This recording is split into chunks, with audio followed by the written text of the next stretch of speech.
of a further analysis on the Dangote deal and a general look at the cement industry, we'll now cross over to Lagos, where Rele Adesina, head of research at Stanbic IBTC, is standing by. A very good afternoon to you, Rele. Hi, Hannah. How are you?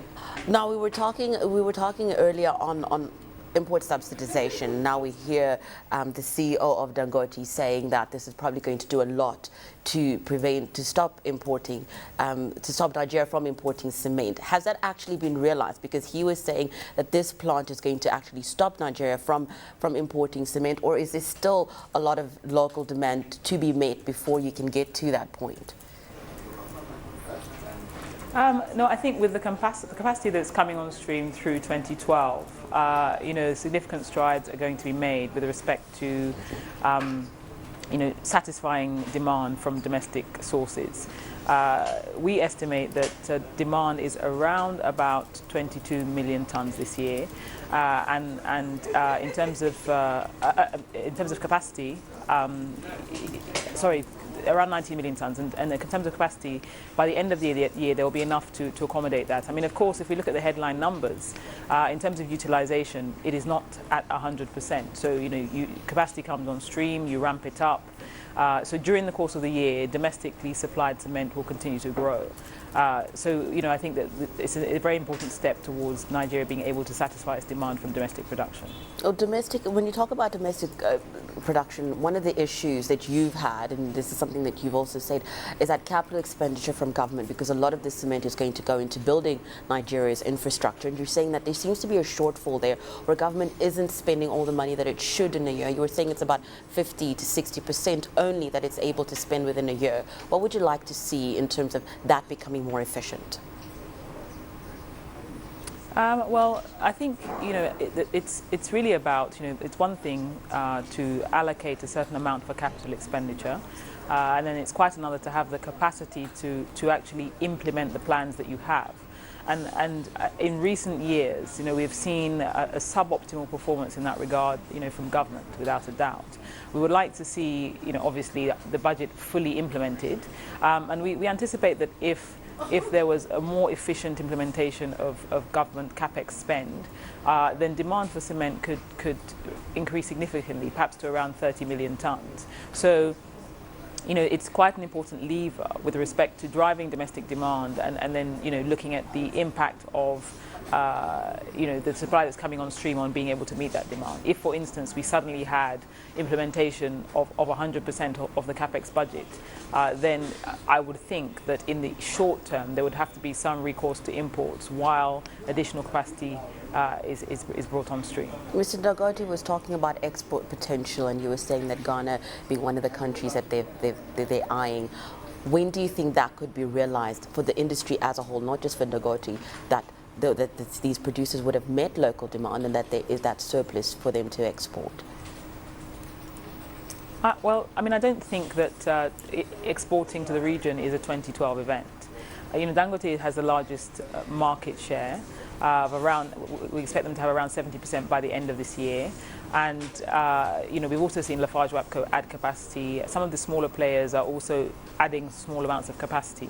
But, we're still looking at potentially a lot of pent-up demand, in Nigeria. So I think some of the political developments that we've seen during the course of the start of this year, where there's been greater pressure on government to deliver on on some of the sort of infrastructural measures that will help to reduce the cost of moving goods and services and people, indeed, around the cities and around the country, then the pressure is really for greater execution of budget rather than less. If that happens, then I think that there will be more demand within the country and less of a priority in the immediate for exporting to the region. But I think the bigger point is really that if there's a headline, if people hear the headline numbers and they see the extent of the capacity increases and they're concerned that maybe all of a sudden the price of cement is going to fall off a cliff unless these guys can export to the region, I would say that is probably not a reasonable calculation to make. The point is that even if Nigerian demand was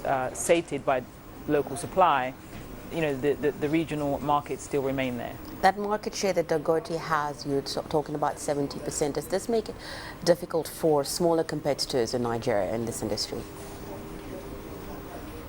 Well, I think for starters, there's some distribution of of where these plants are, and to some extent, guys have something of a captive market in their local area. As Dangote himself pointed out, that the cost of moving cement around is not a small one, and I think that the pressure comes if there is a significant improvement in the platform for logistics. So if it becomes suddenly much easier and much cheaper to move cement around the country, then you have a regional player in the northeast or the northwest of the country struggling to compete if they don't have the efficiency of plant and the economies of scale that Dangote has. But I think for the moment, it's more driven by things like the fuel costing that these guys have. I think the ideal and the cheapest platform is gas, and so if you have a producer that is stuck using low poor fuel oil, which is more expensive and more volatile, then potentially they have a challenge there in terms of competing. But for the moment, I think it's the issue is really much more about transportation and the costs of doing that and the efficiencies around that will drive competition. I think Dangote has something of an advantage in that they have plant in the center of the country as well as in the southwest, but I don't think that they can that completely squeezes out other players at this point. How lucrative is this industry?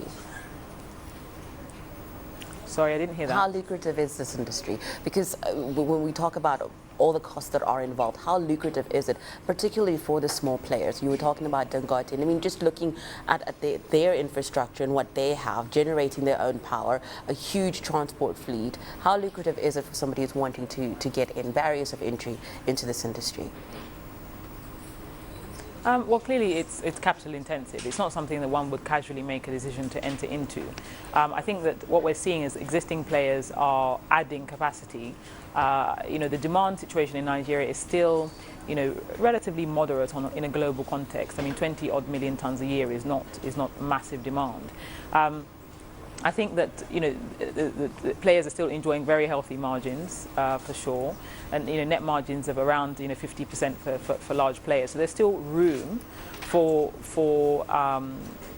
more activity and for the compression of margins to come, which will come over time as the sector matures, as capacity comes on stream, as demand kind of peaks and sort of normalizes, and then we'll see a settling of margins, or compression of margins. But I think there's still plenty of room for money to be made in this sector if you can produce efficiently and you serve your local market, and then over time, as logistics become easier, serve surrounding markets. Thank you so much for joining us, Rele Adesina. She's Head of Research at Stanbic IBTC.